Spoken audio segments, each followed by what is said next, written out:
We hope you enjoyed this presentation produced by the Cattaraugus County Museum. We encourage you to view our other films on our YouTube channel.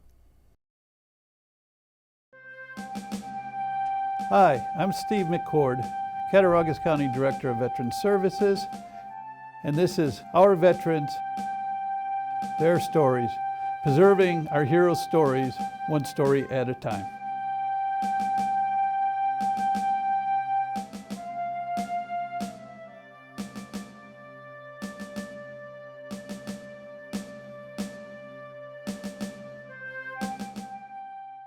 I grew up in Indio, California, which is Southern California, Palm Springs area. I grew up there in the late 70s, early 80s before I joined the 90. Our environment there was, very poor family, migrant workers. We obviously knew what hard work was. We knew the value of the dollar. And I also knew that college wasn't in my foresight. So how do you get out of an environment like that with gangs and poverty and stuff like that? Was I the brightest guy? No, I'm not. I wasn't. Obviously, I graduated high school. And I left at 16 from my family. I grew up with my grandparents. And I moved into a home with my best friend and his parents. And my best friend, he was in and out of trouble, always doing something stupid. Well, anyways, he joins the Army, right? And his parents, his mom and dad were like, Frank, I really think this is a good idea for you too. And I did too. I knew I wanted to join. But I was kind of giving the recruiter a little bit of a hard time. He kept on coming to get me. And then one Saturday morning, I had no excuse. And he's like, all right, come on, you got to go take your ASVAB test. I was like, all right. So we go into one of these old National Guard hangars and, taking my test, and I'm just tired. And I started playing the ABC game, I was like, if I pass, I pass. And back then you needed a 32 to get in. Of course I scored a 33. So I made it to get in, all right? So I go to MEPS and they're like, all right, what do you want to do? I was like, I don't know. Well, we have all these jobs lined up for you. Okay. You want to be a cook? And I was like, no, absolutely not. How about a mechanic? And I was like, no, I don't know anything about mechanics. He's like, all right, how about mechanized infantry? And I was like, what's mechanized infantry? He's like, well, because you work around big vehicles like almost tanks and stuff like that. I was like, but are you doing mechanic stuff? Like, yeah. I was like, no, I don't want to do that. And they're like, well, how about airborne ranger? I was like, ranger? I was like, and all I could think in my mind is like Smokey the Bear, a park ranger. I was like, no, absolutely don't want to be a park ranger, And well, how about we show you some videos? I said, okay. So I'm sitting there watching these videos, and I'm watching these helicopters just, they're doing air assault missions. Guys are rappelling out, rappelling down big rocks and stuff like that. I was like, that's what I want to do. I want to do that, right? They didn't know that was part of airborne ranger stuff, but anyways, I told the recruiter, this is what I want to do this. He said, okay. We have light infantry, 7th Infantry Division, Fort Ord, California. He's like, you want to stay in California? I was like, yeah, that sounds like a great idea. So I signed up 3 years for infantry, 7th ID. I know I'm coming back to Monterey, California. And graduated high school. So I took this test like in January, February. So I knew that early that I was going to go into the Army. Graduated in June. In August, I shipped out. Very first time on an airplane to good old Fort Benning, Georgia. I was in Sand Hill, is what they called it at the time. And I did my basic training there. Hot. California's hot. This is a whole different kind of hot.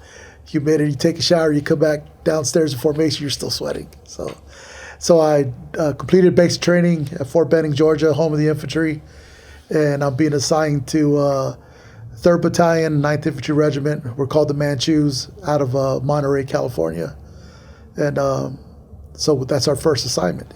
I go there and, we get processed in the battalion. And 2 weeks later, they're already putting us through, the ruggedness of what being an infantryman is. And my drill sergeant used to laugh at us. He'd look at our patch and he could see the 7th ID patch and he's just like, I hope you guys like carrying houses. And we're like, what's he talking about? Found out real quick. Rucksacks are just heavy. We're light infantry, so you're carrying everything. And when we get there, the guys in the unit who are already there, they're all veterans from the Panama invasion. So this is like just under a year after the invasion. So all these guys there, they're all battle hardened and stuff. We've seen CIBs on a couple uniforms, and we're not really knowing what they were. On our drill sergeants, everybody in this unit has them. Their youngest guys there are 2 years in, and they're still private first class, and they have their combat infantry badges and combat patches, and we're just like, wow, this is what we're into. My first sergeant alone, he was a Vietnam vet. So we still had that level of NCOs back in the old days. So that was my indoctrination into the military. Everything was tough. Everything was heavy. Everything sucked. You got wet, you learned that sucked to get wet. Climbing mountains, you learned that, you had to be tough to do that. So my whole indoctrination into the Army was everything I thought it was going to be. Pretty tough. Pretty tough. Is that something you wanted inside you? Well, growing up as a kid and watching military movies and stuff, I always thought that that's what I would do. I was infatuated with like Vietnam type movies and stuff like that. And our unit was, they were trained for South America mainly. So they wore the jungle fatigues and jungle boots, and our helmets had the it looked like reggae style hair coming off the helmets and stuff like that. Like the rags and stuff like that, and it was everything that I thought that I was going to get into. Like, I wasn't surprised. I wasn't like regretting my decision of what job MOS that I chose. The training that I was in, that's exactly what I figured. And honestly, that's what I thought everybody in the military did. Just tracing back real quick in basic training, I called my uncle. He's retired military as well. He was maintenance. He was a maintenance and a truck driver. So I called him and I was like, hey Theo, which is uncle in Spanish. I was like, hey, I'm in the Army. I joined. He's like, oh, why did you do that? I was like, seriously? You grew up in the same environment I did. What do you mean, why'd I would do that? He's like, well, I guess you're right. He's like, where are you at? And I'm like, I'm at Fort Benning, Georgia. He's like, oh, you dumbass, in Spanish. He's telling me this. Why'd you do that? I was like, what do you mean? Because I thought he was an infantry guy. He's like, oh, you should have chose another job. I was like, oh, okay, well, whatever. This is where I'm at. So years later, and I talked to him today, years later, we talk about that. I was like, I thought everybody was in the infantry. Like, I didn't know any difference. So is that exactly what I thought it was going to be? Yeah, exactly. It was exactly what I thought it was going to be. So maybe should have been a cook. Yeah. Later, I found out there's some airborne ranger cooks that have ranger tabs. Maybe I should have. So, yep. So what was next? So I do my 3 years there, and I know that I want to stay in. There's nothing at home for me. So you were at Fort Benning for 3 years? No, so I went from Fort Benning for boot camp, and then I was assigned 3rd Battalion, 9th Infantry Regiment out of Fort Ord, California, in Monterey. So re-enlistment time comes up, and guys are re-enlisting, and I knew I wanted to stay in. And I had a couple guys come back to the barracks, and they're like, hey, we got assignments to Italy. I was like, Italy? Really? Like, yeah, we're going to be in an airborne unit where we get to go to airborne school. I was like, oh man, I want to do that. So I went to our recruiting officer for the unit, and I was asking him, hey, I'd like to do this. And he's like, well, it's not available. You'll have to go with the unit to Fort Lewis, Washington. And that's because Fort Ord was closing. And I was like, okay, well, I'll just wait. So I go back to the barracks, and one of the kids who got that assignment, he's like, oh, I think I made a bad choice. I don't think I want to stay in. And I looked at my watch, and I was like, his office doesn't close until like 20 more minutes. So I grabbed him, and we ran. I was like, come on, you're coming with me. So I ran him over there, right? I was like, hey, Sergeant, he doesn't want to go to Italy. I want to go to Italy. Let's do this. And he's like, well, we'll try. He's like, I'll take him out of the system, and then we'll see if it's still there for you. And sure enough, I got lucky and I re-enlisted to go to Vicenza, Italy, to be in the airborne battalion. So So yeah, I was one of the last 100 soldiers out of Fort Ord, California, because they were closing it. From there, went to airborne school in Fort Benning. What was really cool about that is we got there, and one of my buddies who was going to the same assignment, he was there a week before us. He comes to grab my buddy and I, and he's like, "Hey, you guys need to come with me right now." So we go to his company, and we're waiting there, and we're standing at parade rest because we're still, young soldiers and stuff. And we hear this voice, very particular, right? It was the first sergeant of the airborne company, but it was our drill sergeant. So he comes out, recognizes every one of us, gives us a hard time, and then basically says, "Hey, after you graduate airborne school, I'll take you guys out to dinner," and stuff like that. So it was pretty neat to see a drill sergeant that we looked up to, and then him looking at us is like, "All right, you guys made it through your first phase. I'm proud of you guys." He goes, "Now," and then he made fun of us, "Now you're not going to be dirty, nasty legs. You're going to be paratroopers. You'll be real men now, jumping out of airplanes." Like, okay, whatever all that means, So yeah, I completed airborne school, and then flew over to Italy. I was assigned to a 3rd Battalion, 325th Airborne Combat Team, out of Vicenza, Italy, and it was a great assignment. We were known as the little brothers of the Ranger battalions. A lot of Ranger battalion soldiers would come there. A lot of guys from our units would go to Ranger battalions. There was even talks back then of turning it into a Ranger battalion. I just know that everything we did there was pretty tough and high speed, and we were known very well. The unit had a good history there. Being a paratrooper in Italy was a big deal. Great assignment. One of the best things that I was able to do there was I jumped in the 50th anniversary in Normandy, so that was pretty cool. Yeah, so what an opportunity. They came down. It was the 50th anniversary, and they said that our battalion had 260 slots, so they gave each company so many slots, and our company decided to do a squad competition, and the squad that I was in, we won. So, went overseas. We went to England first, Alconbury Air Force Base, and did our pre-jump there, suited up, flew over the channel, jumped into Saint Mary-Glisse, which was the first town that was liberated in France. It's also known in the movie where the paratroopers land in Longest Day. And the town in The Longest Day. We're hanging from the Yep. church. So John Steele was hanging from the church. Yep. So we went to that town. So that's where they had the big party and stuff like that. So that was pretty great experience. It's funny because our uniforms were all pressed and shiny boots. You don't do that for a jump, but for this one you did. So sure enough, I landed in the mud, and my whole side of my body was mud caked and with creases on my uniform, and I kind of twisted my ankle there. And so we get in formation. We have like a 3.5 kilometer pass and review where the roads are just full of French people clapping and stuff. And I happened to be towards the back of the formation. And every time we stopped, girls would just come and hug you and giving you kisses and stuff like that. So I was like, this is pretty neat. It's a pretty cool experience.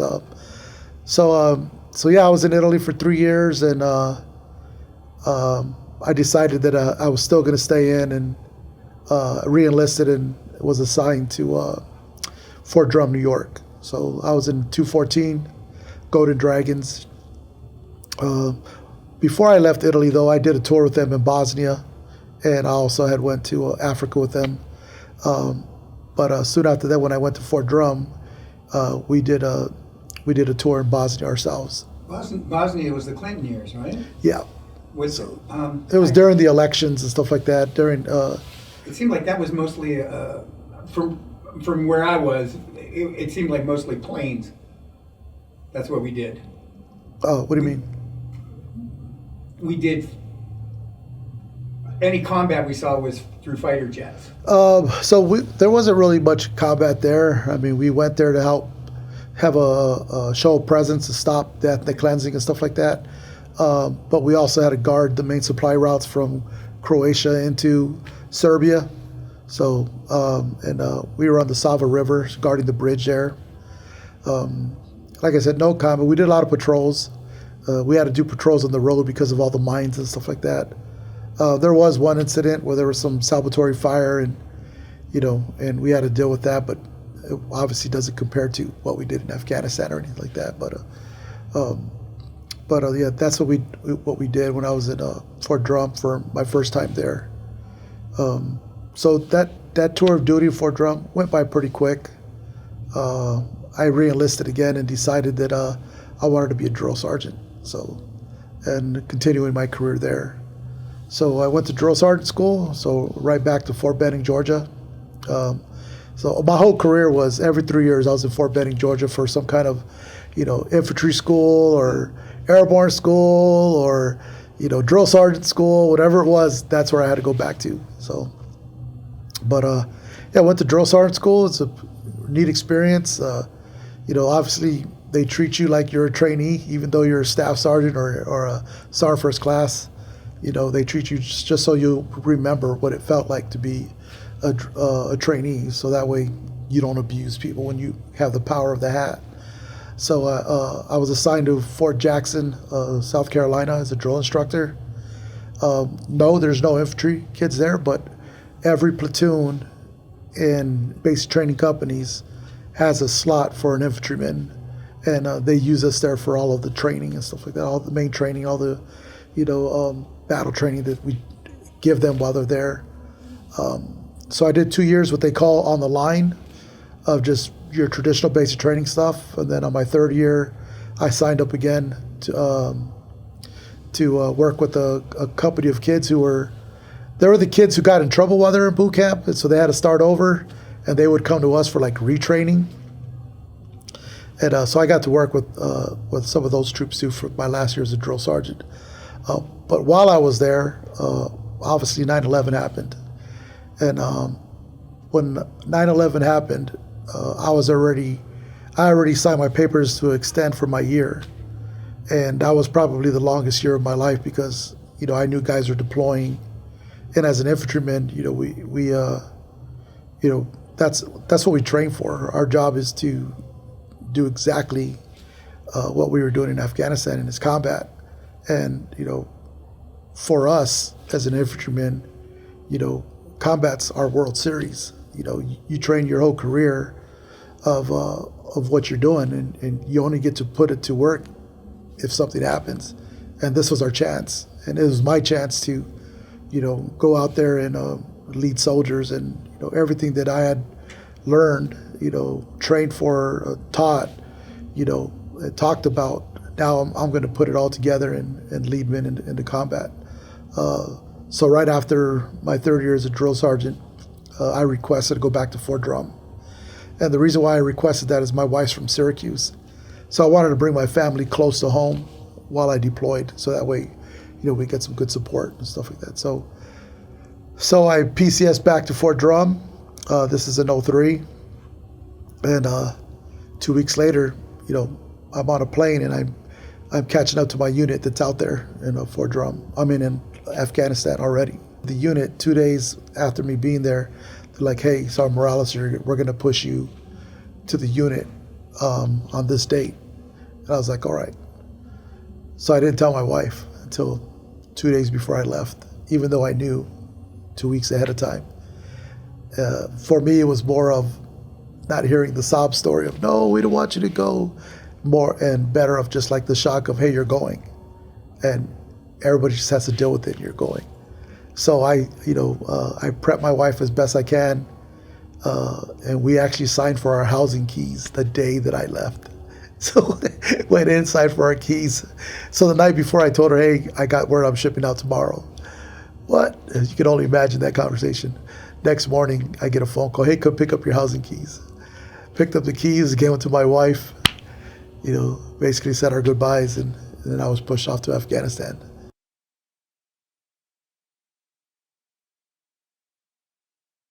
So I met my unit, was 287 this time, 2nd Battalion, 87th Infantry.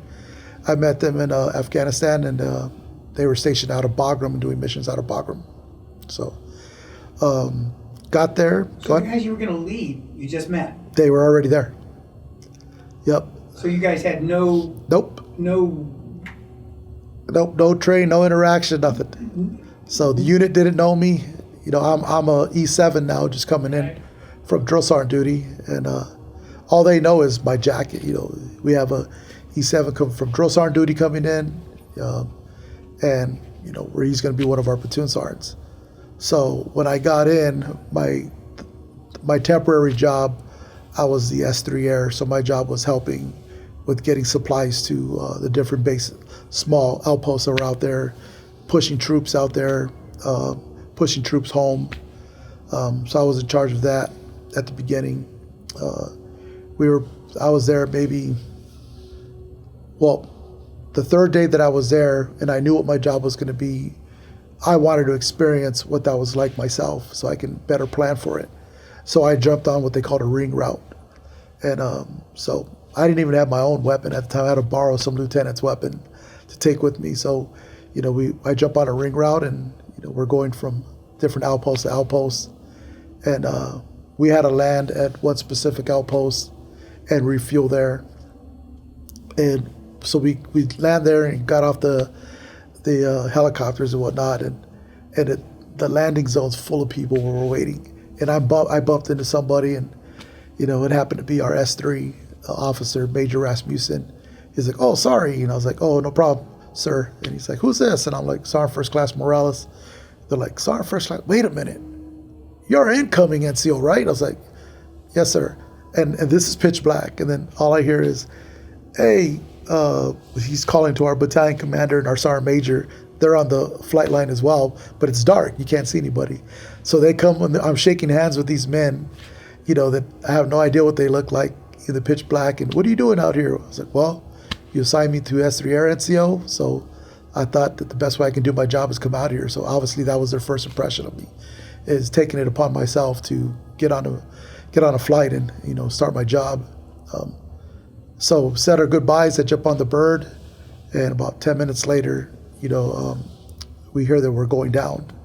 I'm like, "What do you mean we're going down?" I'm like, I don't see nothing, I don't feel anything, and one of the crew chiefs gives me a headset, and I could hear him talking about that an RPG was shot at our helicopter, and we had to do a hard landing in the middle of nowhere. So we did a hard landing, and they asked me to get guys set up outside of the helicopter to secure it. I was like, all right, I'm totally brand new here. These people inside this helicopter, they didn't belong to my unit. There are people that we picked up from different outposts and whatnot, and my very first thing I'm doing is securing a helicopter in the middle of Afghanistan. No clue where I'm at, don't have a map, nothing, right? And so I get out, I'm securing guys and, getting ready for who knows what, and then we're probably out there for maybe 4 minutes. Get the word, get back in. So we run back in and get in a bird and come back to Bagram. So the lieutenant picks me up and he's like, "Oh, wow." I'm like, what are you all excited for? And he's like, "You've been here less than 48 hours and you already got your combat infantry badge." I'm like, "What are you talking about?" He's like, "Yeah, we heard the news that you guys got shot at by RPGs and you guys went down and you guys almost crashed." I was like, whoa. None of that happened, man. You're going way too far. None of that happened. But I guess under 48 hours, I earned what they call the CIB, which I don't really count as earning my combat infantry badge. I didn't even know that was going on until I got back to Bagram. So soon after, I took over my platoon, met my leadership there, met my young guys there, and then we went to Ghazni province in Afghanistan, and it was empty, just walls. So we built up the compound there, and each company had their little outpost in the Ghazni province, and that was the first time that I was really doing real missions with my platoon and getting to know the guys and them getting to know me. So it was an experience. Right away they were calling me old school because I guess everything I did was what they considered being an old school NCO. I was like, well, it's the only way I know. So I just let my training kick in because I didn't have any pre-training for Afghanistan. I didn't have any of the classes or any of that stuff. So, I had to learn really quick. We didn't really see much the first deployment. I mean, my platoon was in on IED. Everybody was fine. Nobody really got hurt. The only other big incident was we had a cache explosion, and one of our local veterans from here in Allegheny, New York, Sean Clemens, was in my company, or in my battalion, and his scout platoon was out there, and my platoon was the platoon that reacted to go out there and help them out. And my platoon, we recovered Sean and the other boys that were out there that that were deceased. And at the time, I obviously didn't know that he was from here because I've never been here. But that started my connection to Cattaraugus County and Allegheny and Saint Bonaventure without even knowing, you know. So that was pretty much the most that really happened in my first tour of Afghanistan. Not much at all. Nothing to, you know, really say we got a lot of experience of doing something other than learning how to live with nothing, you know. We didn't have any real showers, and, you know, a lot of us went without a real bath for over 60 days and stuff. So the first time was you were still doing transportation and moving stuff. Well, I did that. So I did that for like a month and a half. Okay. Yeah, and then after I did that, they moved me into my platoon. But where you were stationed was pretty quiet. Where we were at, we didn't really see any action. So at that time in Afghanistan, there was stuff going on, but not around our area. And we were building up Ghazni, so there was a lot of military there at one time. So the Taliban wasn't really active around us. They're pretty much trying to figure us out. So yeah, we come back home, and right away we were told we're redeploying to Afghanistan. You have about a year. So it's okay.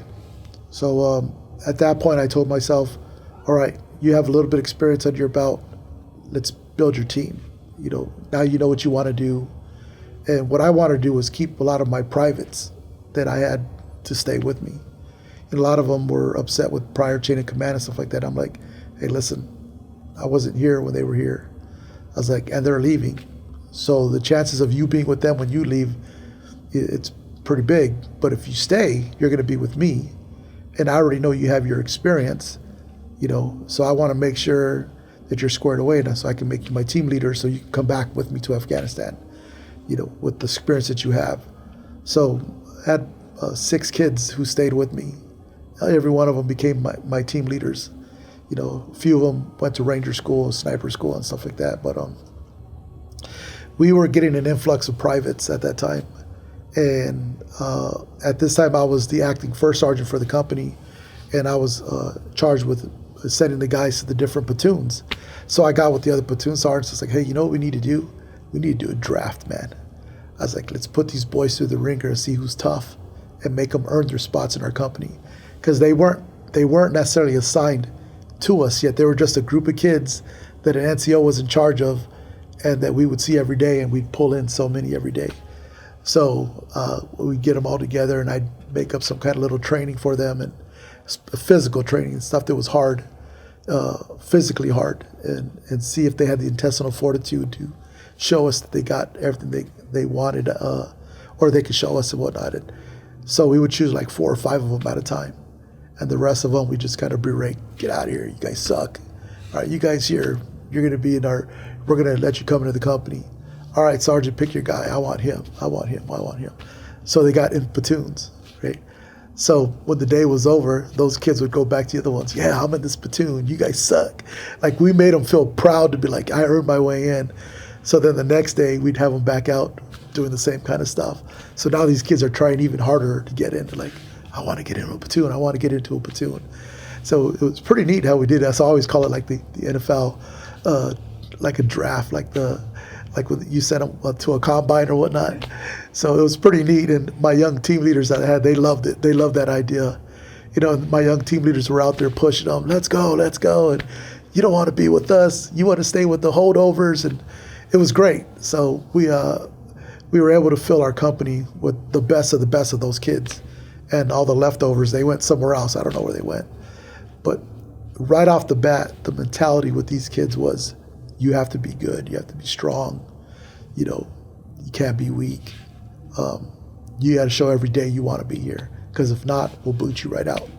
You know, we're going back to combat. We already know. And every one of their leaders and battle buddies in their platoons all had combat infantry badges. So it kind of reminded me of when I first went in. My first unit, people had just got back from combat. So these kids here, they're just getting back from combat. I mean, they're going into a unit that just got back from combat. And as my leadership was coming together and I was getting some new NCOs in as well, one of the first things I told them was, hey, listen, I don't care if you've deployed already. I said, I don't care. It's like, what I don't want to hear is, well, this is how we did it last time. I go, because combat's not going to be the same. It's an evolutionary thing. It always changes. I was like, so we need to train our guys like if we've never been there and use the things that we know from our experience there to help with training. So we just built this team. Everybody wanted to be there. Everybody was proud, to be in our platoon. In our platoon, we were called the Tomahawks, and we had from the NCO before, he gave me this tomahawk that was in like a leather sheath, and we would carry it around. And if you carried the tomahawk, you were probably the best guy in the platoon at the time. So we would have competitions to see who would carry the tomahawk. So we did that while we were in my first deployment. So we carried that tradition with us, through our training to get ready for the second deployment. And everybody, they wanted to be known as that guy. In our platoon was being known in the company as, this is what they're doing now. The platoon was being known in the battalion as, hey, that platoon sergeant over there has these guys, fixated on what they got to do. They're proud. You hear that platoon running, you could hear them. You could hear them with their cadences and stuff like that.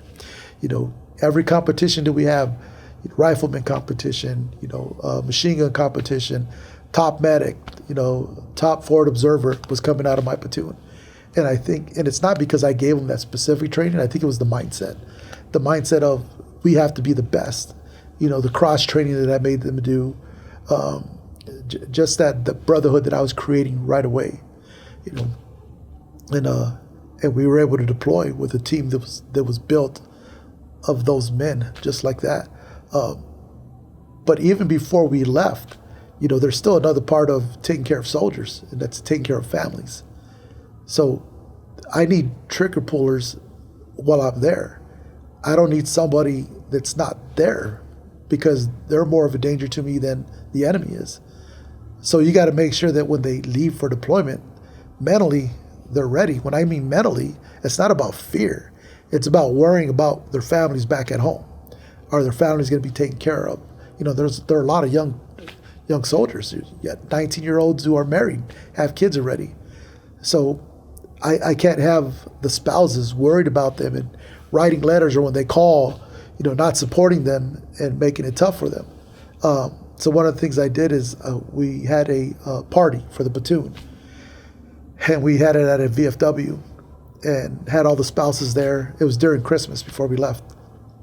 Had all the spouses there, and I brought every member of the platoon out one by one, who they are, what their job is, what part of the team that they are in, and how the importance of it, and then also of, as we're going through this training, support your soldier, because I want him to come back to you, and if you want him to come back, you got to support what he's doing.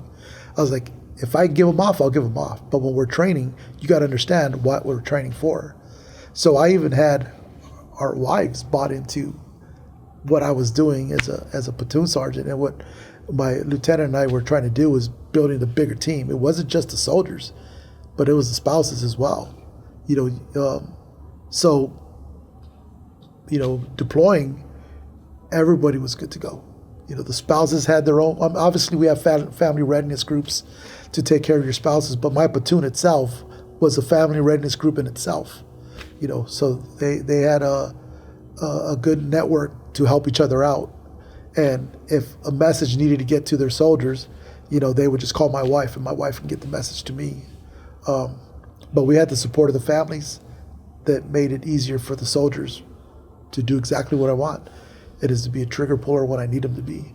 So going into our deployment, our second deployment, I felt pretty good, and all the training that we did up to then, I met the PL and I, Lieutenant Case, we did everything that we could to put them in realistic situations, putting them in leadership positions, cross training that would allow us to do the best job that we could, And we knew that we were going into an area that was considered very hot. We had our own surgical team at our fire base. We were in a fire base Tillman in the Pactica province. After the football player? Yep, after the football player. So the fire base was named after them. It used to be a special forces encampment. Tillman didn't die in that area. He probably died maybe 30 kilometers from there. But that's what they named the fire base Tillman. So yeah, we were assigned to Fire Base Tillman in the Paktika province in Afghanistan, and that would start the whole experience of, from a boy to a man really quick, where it was a different deployment from my first one. Within 48 hours, we had our first IED. Within 48 hours. Within a week, we were in our first firefight. So that was just the start of what would be a long deployment, a 16-month deployment. So 16 months. 16-month deployment. Yep. How often did you get pulled off? Pulled off where?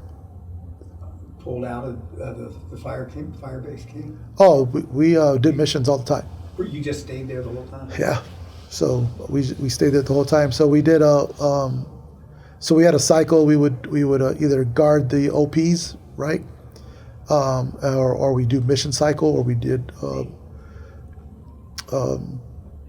dismounted mission cycles. So we were constantly busy doing stuff there, and there was so much going on at that time that you didn't have time to be complacent. You constantly had to learn while you were there. In our platoon, we were in quite a bit of firefights, quite a bit of ambushes, a lot of rocket attacks, trying to get over the Taliban trying to overrun us on the OPs a couple times as well. Definitely a totally different situation than my first deployment. And I'll tell you that every time our platoon would make contact, these guys just reacted, and they were on top of it. And you couldn't be more prouder than to watch these boys, do what they were doing. And it's a reflection of their leadership. My junior leaders, they're looking at me and the lieutenant and how we're acting during our firefights. Was I scared? Of course, come on, everybody's scared. But my job was to make sure that, we were taking it to the enemy and not necessarily showing fear, but showing the care we have for each other by doing your job right. And if you do your job right, and the soldiers that are left and right of you, they watch you do your job during a firefight, they're not afraid either, because they see that you're not afraid. And they start doing their job. And it's a chain reaction. It's a chain reaction of stuff. And everybody in my platoon, from top down, is doing their job. And we're coming out of these firefights with nothing happening to us, and we're taking the enemy out. And after a firefight, we'd come back to the fire base and kind of go over an after action review. And my lieutenant and I were just like, I can't believe we got through that. I can't believe none of us got hurt. Or if we did get hurt, it was very minimal stuff that was going on. Fight after fight, we were just on top of everything. We were on top of the world. It seemed like we welcomed it. We welcomed it, but we stayed humble to what we were doing. If the battalion had a big mission, they'd send our platoon by ourselves to go do one part of the job to help the battalion out. And every time they did that, sure enough, we'd face the Taliban by ourselves with no support. But the battalion commander trusted in Lieutenant Case and I and our soldiers that, he wasn't worried about us. And was I worried? Of course. I was worried about, always losing somebody. But was I worried about us doing our job? Not at all. My guys are good to go. They're good to go. So, like I said, time after time, we're firefights, IEDs, rocket attacks, OPs trying to be overrun, and our platoon was known pretty quick as a platoon that was always in contact. My platoon and another platoon in Bravo Company, we were known as those guys. So, and when that happens, you have to make sure that your boys are continue with your training, and even while you're out there, and keeping the mindset of, we still got to do the right thing while we're out here, So, which leads into like, I didn't lose anybody during a firefight, but I did lose somebody. I did lose a guy. And I guess I can talk about that a little bit later. But during my deployment, everybody gets to go home on leave. And I had a certain date that I was going to come home. And we went on a mission, and I came back, and on my computer, it was an instant message from Yahoo Messenger. And my wife had said, I need you to call me. My mom died. And I was like, oh, wow. So I went in to talk, called my wife really quick. And she's like, yeah, she wasn't crying or nothing. She was just like, my mom died. And my commander, he was there in the talk with me when this is going on. And he gets on the radio right away and calls the battalion commander. And while I'm talking, he's talking to the battalion commander. By the time I got off the phone, they're like, you're leaving in 8 hours. So that quick, my unit was getting me out of there to go take care of my family at home. It's pretty impressive. Like, as far as like, as much as I cared for my guys and what we were doing, the top down was the same thing. It was, that flow was all the way through the battalion of, taking care of the guys. The guys are out there doing an incredible job and whatnot. So yeah, I went home. It was about 2 weeks before I was supposed to come home, but I went home to take care of my family. And of course, trying to help my wife out, I'm still concerned about my guys. I'm physically in Syracuse, but mentally, I'm still in Afghanistan.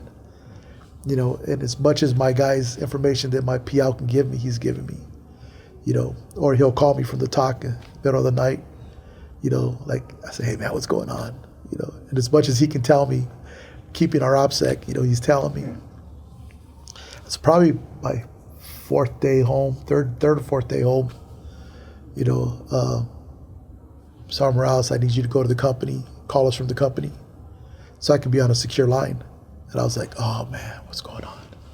So I go to the battalion and call back to Afghanistan and find out that I had a few guys that got hurt, and one of my guys was already shipped to Germany and was coming to the States. So one of my guys that got shot in the neck and stuff. And while I was on the phone talking to them, they're laughing. I'm like, dude, why are you guys laughing? One of our guys is shot in the neck. He's like, Sarmo, you should have seen him. He was shot in the neck and he was talking shit to his NCO, about his weapon system, and it was just funny. He was a Mark 19 gunner shooting a grenade launcher. So when he got hit, and they had this other guy go in there to try to run the gun, and he couldn't do it. So the staff sergeant had to go up there, and the Mark 19, it's finicky. So the staff sergeant was having trouble clearing the weapon and getting it going. So the kid who had been shot had a bandage on his neck, and he's yelling at his sergeant, "What's wrong, Sergeant? You know how to operate that piece of machinery?" And the sergeant's in the ball's like kicking him, "Shut up, shut up," So it just, the whole thing is like comical at the same time as it's as scary as it is. So when they're telling me that story, I'm like, okay, I know he's okay. So I was able to get a hold of him. He was in Walter Reed. I was able to get a hold of him, talk to him there, and talk to his dad and stuff, knowing that he was going to be okay. But it was scary. Like, I'm not there to take care of these guys. What happened? Too many things go in your mind, run through your mind about, oh, if I was there, if I didn't come home, Because one of the things I even told my wife is like, listen, I got two families. I got my family here at home, and I got my family when we're deployed. I was like, while I'm deployed, my family in Afghanistan comes first. I was like, because if I don't put them first, then we're not going to come home. So we can come home to the rest of our families, So my wife understood, like, I'm still trying to, what's going on in Afghanistan? I wasn't truly home. Like I said, physically I was, but mentally I wasn't. So, but even a part of me was like, hey, you need to get yourself right to support your family now, because you're gonna leave her, or leave my wife, and in a week, to go right back. So I helped my family out with the funeral and all that stuff, and at the same time, I still took my kids on vacation, because they're young at this time. My boys are 25 and 22 now. Back then they were like 5 and 3 years old. So they don't really know what's going on. So they just know Dad's home, and I'm still going to take them on vacation and whatnot. So, and then redeploy. Jump back on a bird and get back to Afghanistan. And I let them know I was coming in, and I was like, hey, I'll be in on this chalk, coming from Bagram to Fob Tillman. Like, okay, like you're on the first flight, the second flight coming in, we have a mission that we're going on. I was like, okay, well, get me on that mission.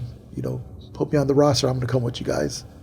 So as soon as I flew in, I got an update on what we were doing, and got my guys had my gear ready for me, and I wasn't even back in Firebase Tillman for more than 3 hours, and I was on my next mission, going out with the boys, because that's what I needed.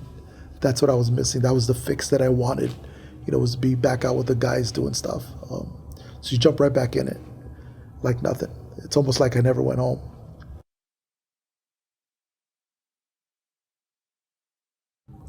From that mission, we found out some information that we were going to have to be a dismounted platoon and take a platoon of Afghan National Guard, Afghan National Army guys with us on the border of Pakistan and Afghanistan. So we had to prepare, because we were fighting out of vehicles, so now we're going to fight dismounted again. So for 5 days, we were prepping for that. On our way out there,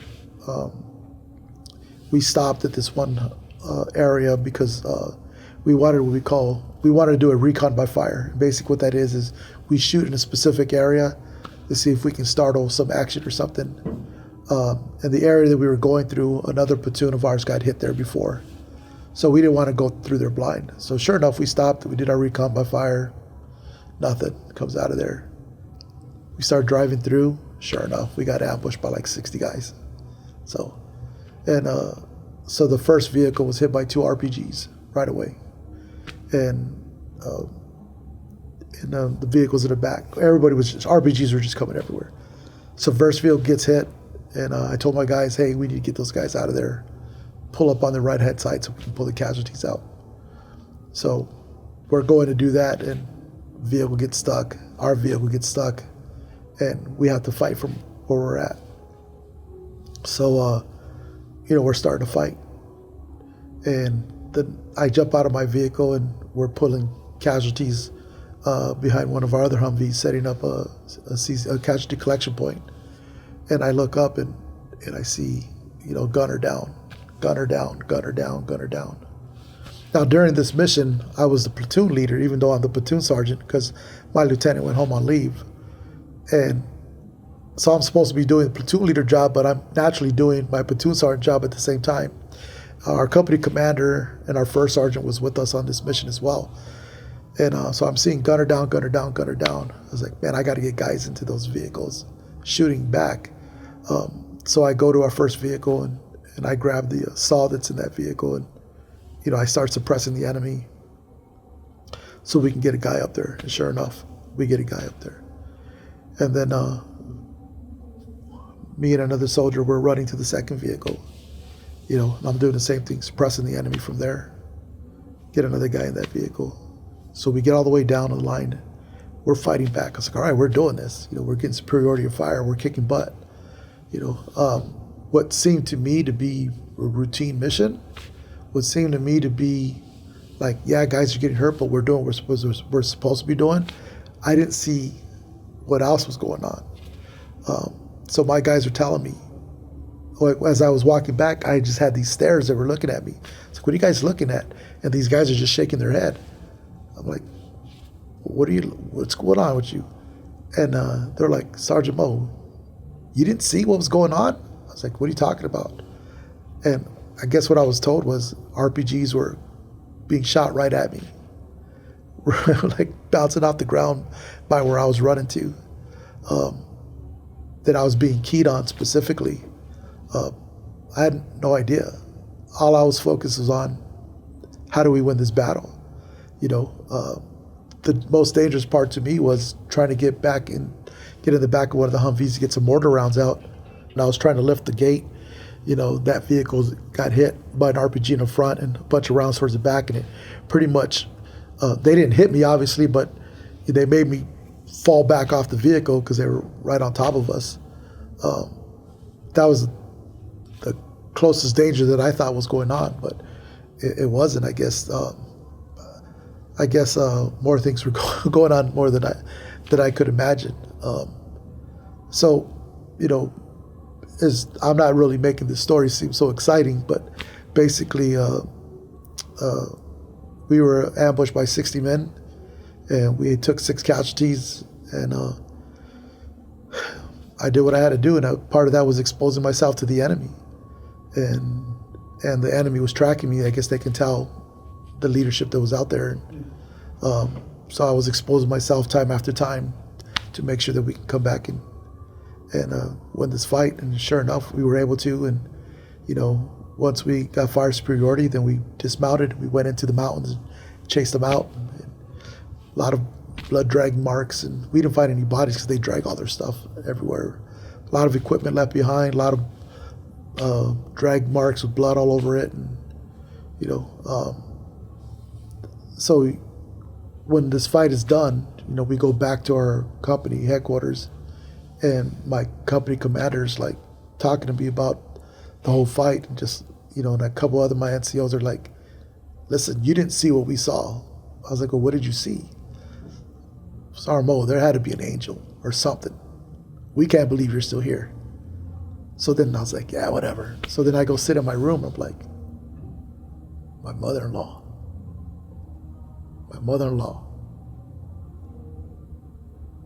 She left us for a reason. She left us because she knew that maybe I can be the patriarch of the family. But since I was in danger, she was there to help me out. And I'm not like, God is willing and, prayers and stuff like that. But my guys are like, Sarmo, there had to be something. We can't believe you're here.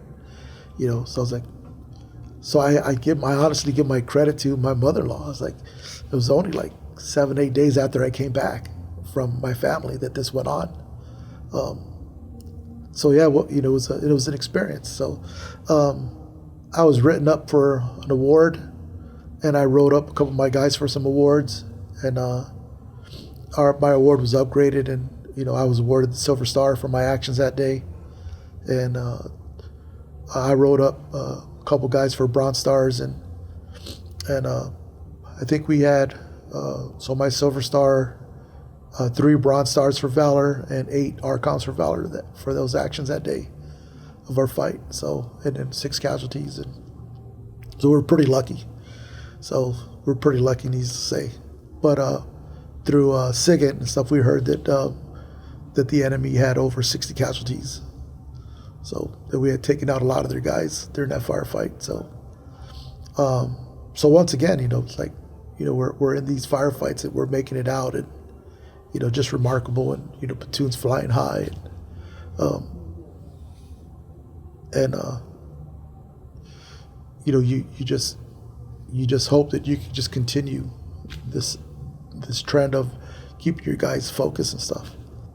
We're getting ready to go home, and we're excited and stuff, and we get on a plane and we go to Kuwait, and we were probably in Kuwait less than 8 hours, and one of my soldiers comes to me and he's crying. He's like, bro, why are you crying, man? He's like, is it true? I was like, what do you mean? He's like, we're going back. I was like, what? He's like, we're going back. He's like, I just talked to my wife. I was like, oh crap. So I woke up, and at the time I was the acting first sergeant. So I woke up the company commander. I was like, hey, we need to call our wives. So we called our wives, and sure enough, they were in the chapel being briefed that we were being extended. So the battalion knew, but our company was the first company to fly out, so we were in Kuwait. So we had no communication with our battalion at the time. And our wives are the ones who told us, you guys are getting extended. So finally we were able to get a hold of the battalion, and they're like, yeah, we're going to fly you guys back.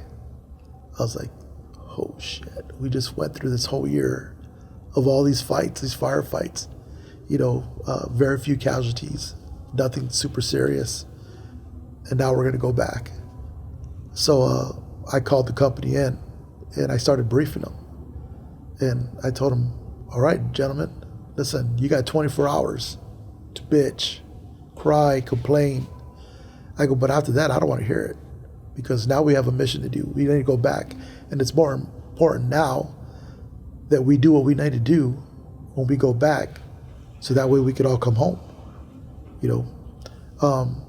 So we were in Bagram for about 3 days, and we were in Kuwait for about 3 days, and it seemed like all the chaplains and counselors are coming out of the woodworks. They were all worried about these 10th Mountain guys who just came from combat, who got extended, and now they got to go back. And sure enough, we went back. We went back right into the area that we were in, and just continued on with the fighting and stuff. It wasn't it wasn't like hard for us to get right back in the mix, but yeah, we just kept on doing what we were supposed to do. About a week later, after we had gotten back into Afghanistan, my battalion commander and sergeant major came to talk to my lieutenant and I, and they're like, "Hey, we need one of you to pack your bags and go to Germany." We're like, "What's going on?" It's like, "Well, we're sending some guys to go to Germany to go talk with our replacements that are coming in 3 months," which was the 173rd, the airborne unit out of Italy, where I was stationed at. So they were our replacements coming in. So we already knew who was replacing us. And so the commander was like, one of you guys got to go. We want to send one of you guys. He's like, depending on who goes is who we know who else we're going to send. So the lieutenant was like, well, he was a captain at this time. He's like, "Sergeant Mo, I think you should go, because I don't want to deal with me being a young captain and them not really listening to me." And the commander, battalion commander and sergeant major, they agreed. They're like, "Yeah, you should go." He's like, "That way we can send Captain Purnell." Captain Purnell was in Bravo Company, and he was known for writing the book, Outlaw Platoon. Outlaw Platoon. He wrote the book Outlaw Platoon. So Captain Purnell and I, we went over to Germany and, to brief all the 173rd guys of what's been going on in Afghanistan. So we did that, and that was a good break for me, I guess. And my wife would tell you she was excited when I was in Germany because she knew I was in harm's way. But sure enough, while I'm there, I'm still like, what's going on back in the unit? So we briefed those guys there. We great relationship with their chain of command and stuff, and we knew exactly who was replacing my company. So forward to them coming in, their leadership came in first to do some missions with us, and sure enough, we get another big firefight, and their platoon leaders and platoon sergeants get to see it firsthand. But now we have like 16 bodies, enemy KIAs with us, and their acting first sergeant and myself, we were in charge of sending them back. And I was telling them, "Hey, your boys are flying in, right?" They're like, "Yeah." I was like, "Why don't we make them walk right by where the bodies are at so they can see themselves? So when they come in, the first thing they see is combat, And he's like, "You're right." So that's what we did. We had the enemy bodies that we were there. We had to take pictures of their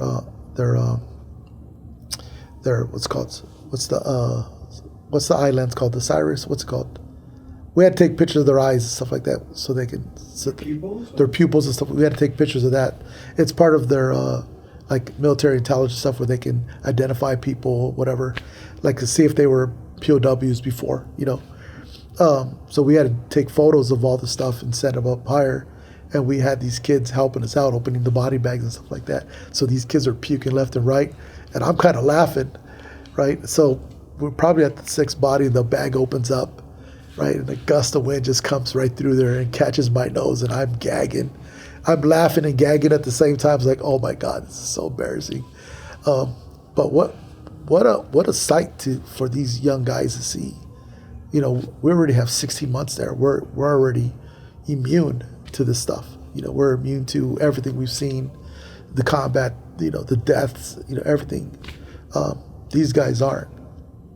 So for their first exposure, it would definitely help a unit on like, okay, the pucker factor is here. Let's make sure we're paying attention and learning everything we got to learn from these guys as we do our left seat, right with them,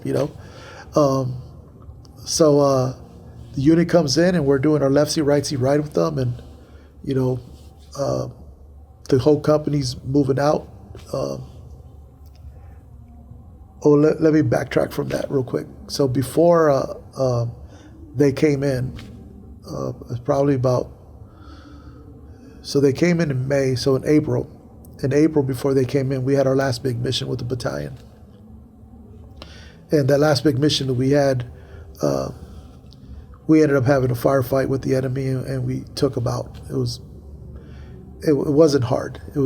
We were set up in the right spot, and they pretty much just walked into it. So when we went out to that mission, we knew that we had to cross through 2 different areas that we had been in contact before. So we knew that just traveling out to where we had to go was going to be dangerous. So we go through those areas, those 2 areas that we had contact before, and then we get radio saying, hey, they're watching you guys. They're like, okay, well, what are they saying? Like, they're going to ambush you guys on your way back. They know who you are and they know where you're coming from. I was like, wow, okay. They've been paying attention to us for a long time. So we do this mission, we get in these firefights, we help the battalion out. The battalion commander's like, hey, we're going to have you come around through us and we're going to give you escort all the way back. I was like, okay, sounds great. He just didn't want us to walk into an ambush and stuff like that.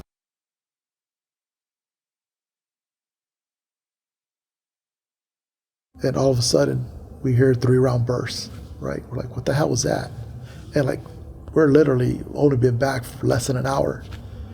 And then over our little company radios, we heard that, hey, send the medics to 3rd Platoon, to where our guys were bunked at. And so my captain and I, we got up and we ran out to that area. And, I'm running there and I see my guy on the ground. I'm like, what the hell? And, I run right up to him and all I see is just blood coming out of his neck, right? And I'm like, just trying to figure out, what the hell happened, and so the medics grab him, they take him to the surgical room and, and they're trying to help him and I'm just watching him die right in front of us. He's turning gray, right? And he didn't make it. And we're like, what the hell happened? And what happened is a stupid game between soldiers. The game that we play of being squared away all the time. The little things that we do to say, hey, you're not squared away. One of them is, obviously we clear our weapons when we're inside the fire base, is someone will put the weapon on semi and say, hey, you shitbag, your weapon's on semi, put that sucker on safe. And that was common, joke of, your stuff is not squared away type stuff, but these kids took it to a different extent. They were saw gunners and they were playing that joke with each other. They had done so before and they had been warned to knock it off, because at one point the kid would actually pull the trigger on his machine gun to prove that his weapon was not on fire. And one time he pulled it and the bolt went forward, and it makes this big ka-chunk noise. And his fellow soldiers were like, you need to knock that shit off. He's like, Sergeant Mo finds out you guys are doing that, he's physically going to kick your ass. Well, this time the kid put a 3-round little belt inside the saw on the free tray. They did the same thing, and the kid, not even thinking, was like, no, I put my weapon on safe. I know I did. So he just picked it up without even thinking about it, pulled the trigger. 3 rounds. Right? First one ricochets, hits one of my other soldiers in his knees. Second one hits my guy in his chest. The third one hits him right in the neck. Over a stupid game. Stupid game of trying to keep each other on their toes and stuff like that. And I'll always take responsibility for my guys. And to me, it's like, did I push these guys hard to like always be on top of their game? And to be squared away and have their stuff ready at all times. That them taking that and pushing each other just kind of took it too far, So we lost 2 men that day. Well, we lost 3 men.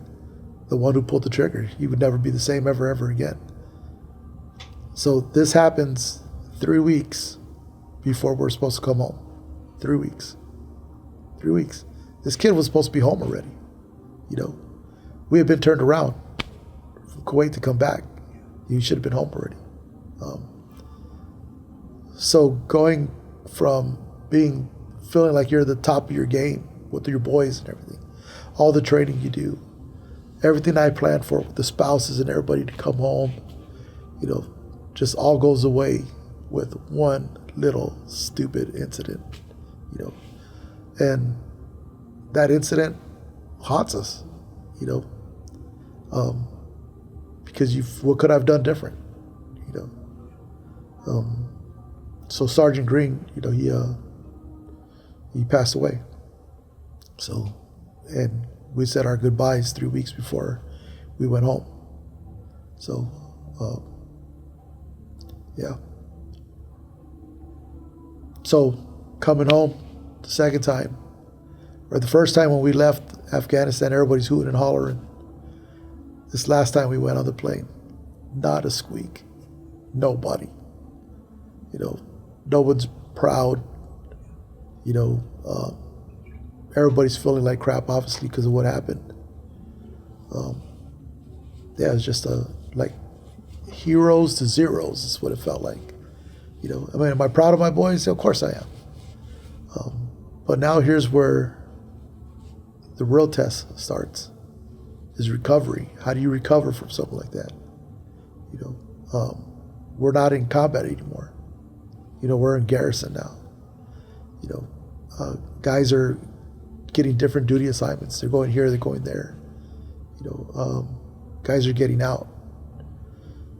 But they're still dealing with this. And before we left the whole platoon, we traveled to Springfield, Ohio, to do a funeral ceremony with the family, which was pretty touching. We were all able to go home and say our last goodbyes and stuff as a unit, as our platoon, Parents were so grateful that we all came and stuff like that. But there starts, what are the guys dealing with now? There was no chance for me to help them recover from it. Did I even really know how to help them recover from it? We're all going to be dealing with this in our own way.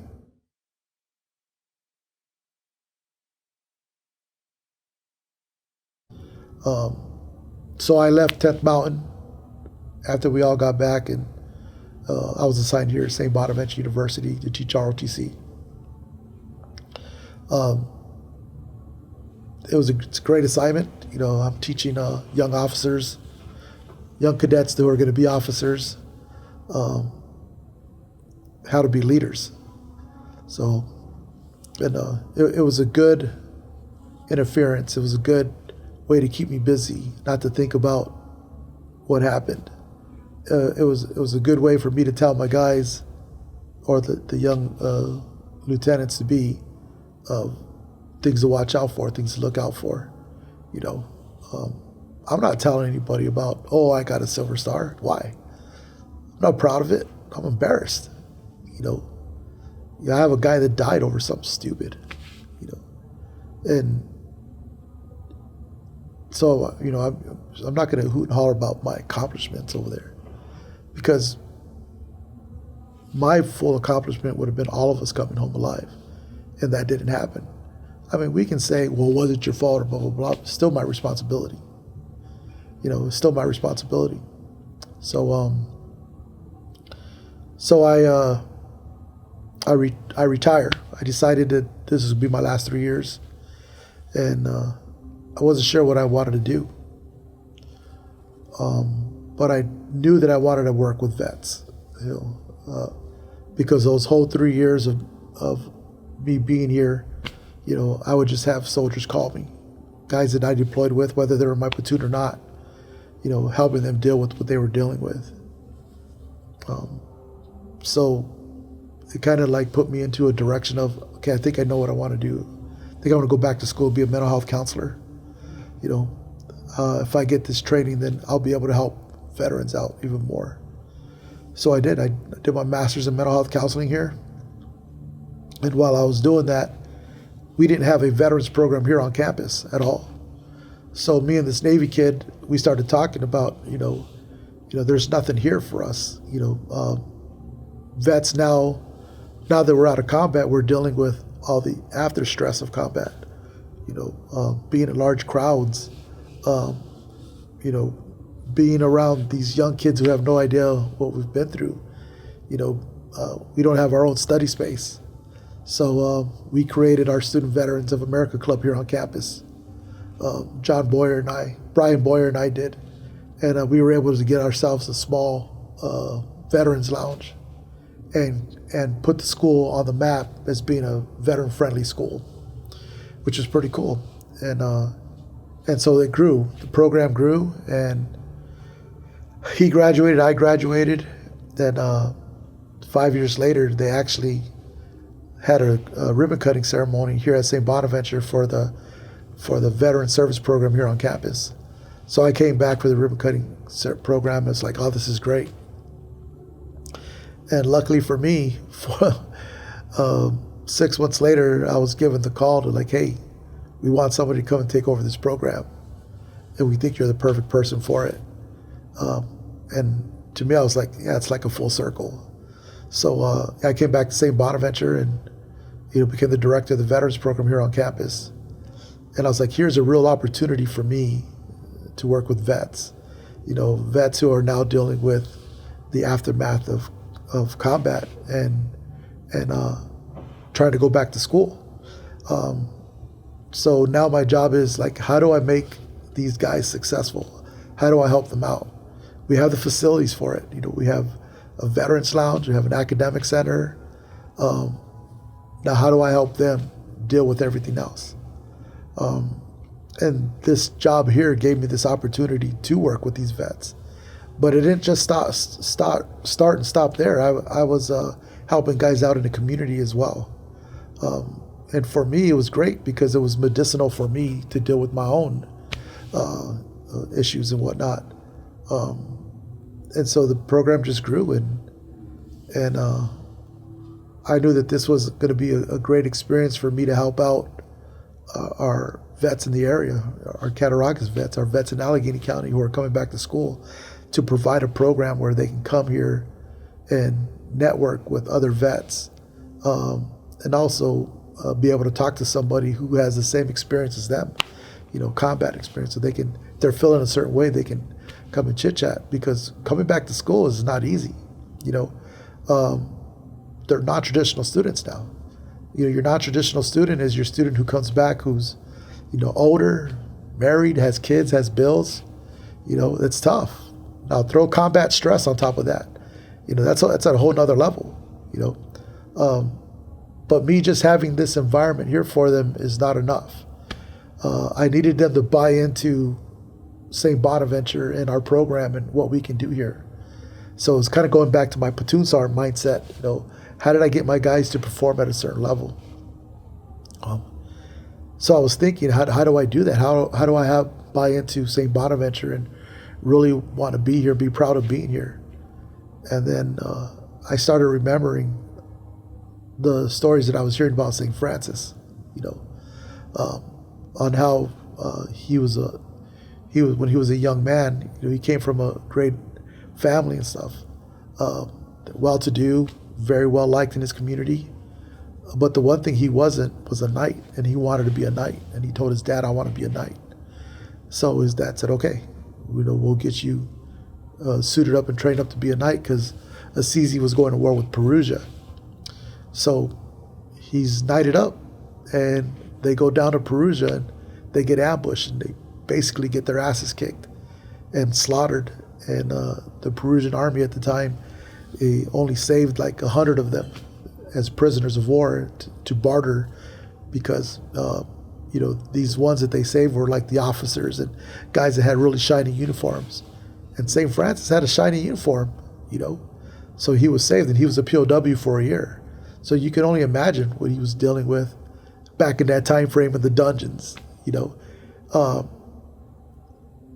So there's cases of him being sick and having malaria and stuff like that.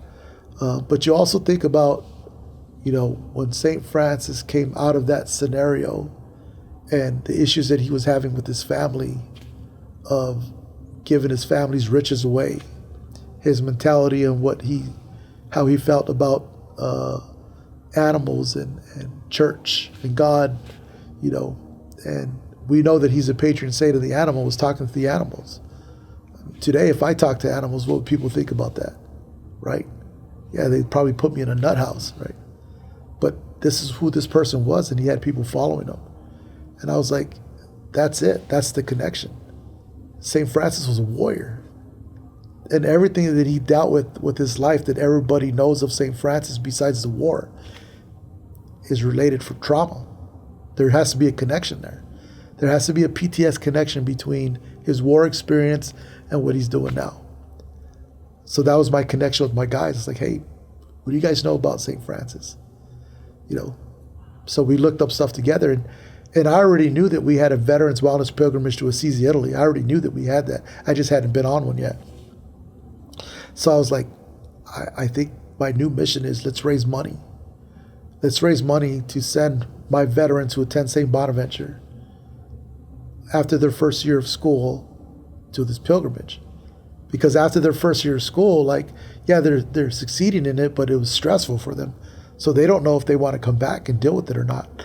A lot of guys said, I'd rather go to combat than go to school, which is kind of true. When I was doing my master's degree, I was like, I'd rather do combat than this. Combat's easier than night school, I got my guys to buy in about that and said, hey, let's raise money and send you guys to the Veterans Pilgrimage. So we were able to, and I sent 5 guys it was my second summer here, and I was able to send 5 guys to the Veterans Wellness Pilgrimage to Assisi, Italy. When they came back, they were like, Frank, best thing ever. Just help me refocus on what I'm doing in life. And it's given me a purpose now. I feel different about being a Franciscan here at the university. And it wasn't strictly about religion. It was just about, I can relate to the school. I can relate when they talk about St. Francis and being Franciscan and stuff. And I was like, I think we found something here. So from that point on, I just made it my mission here that any veteran who comes here and is willing to put into work, that after the first year here, we'll send them on a Veterans Wellness Pilgrimage to Assisi, Italy. And besides the COVID year, we've sent veterans every year, and this is my 8th year here. So first year we sent 5, second year 7 of us went, and I went myself. And I got to go my first time as a pilgrim myself, which was great. It was a great experience for me. I really needed it. And then the second time that I went, which was 2 years ago, I was able to be more of the big brother, be a counselor there if I needed to be for them, if things got rough and whatnot. But just seeing that transformation of firsthand of me paying attention to my vets on how they were feeling, once we got into Assisi and on the way back and how motivated they were and all the work they want to put in now to, let's keep on raising money to send our brothers behind us. So that's one of my biggest accomplishments that I'm pretty proud of here at Saint Bonaventure, that, that I'm able to raise money through the help of my guys and members of the community who know what I'm doing. We raise money to send these guys at no cost to them. And they deserve it. They deserve that. They deserve that experience to help them deal with life. And it just happens to come in the form of Franciscan and being a Bonnie and stuff like that. So it really puts everything back together, We're pretty excited. This May we're going back again. I'll be making the trip over with the guys again. There's probably about 6 of us going, And then I recruited 3 people in our community, to include General Austin, who will be coming on the pilgrimage with us as well. They hear about it so much that they're like, I want to have this experience too. 2 years ago when we went, we had the community sponsor a couple veterans to go themselves, and that was pretty helpful for their growth, as being a veteran and whatnot. But yeah, it's been one of my proudest accomplishments here at Saint Bonaventure, is to continue sending these guys on this pilgrimage. And the one thing I try to do is everywhere we go to raise money is educate people on the pilgrimage and, sponsor a veteran to go. Like, I'd rather you sponsor a veteran to come with me on the pilgrimage than give me money to help send my guys. I was like, I'll figure it out. We'll earn money one way or another. And from Chautauqua County to Cattaraugus County, we probably had like 5 to 6 people who aren't in school join us,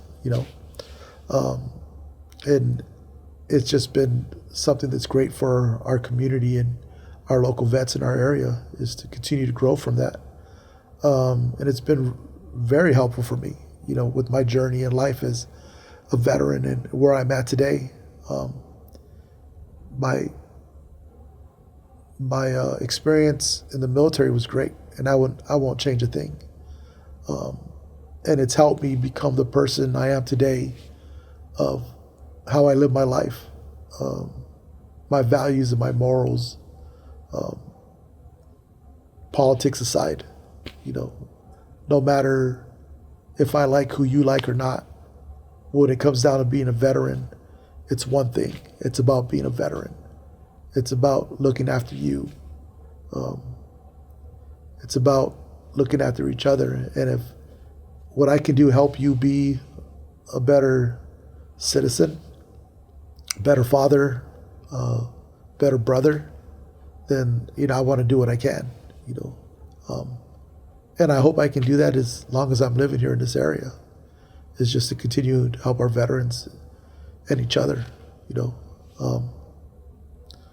So, anybody watching my story today, it's about continuing to take care of each other. I'm an old NCO. Sergeants take care of the troops. You just never stop doing that. You still got to take care of the troops.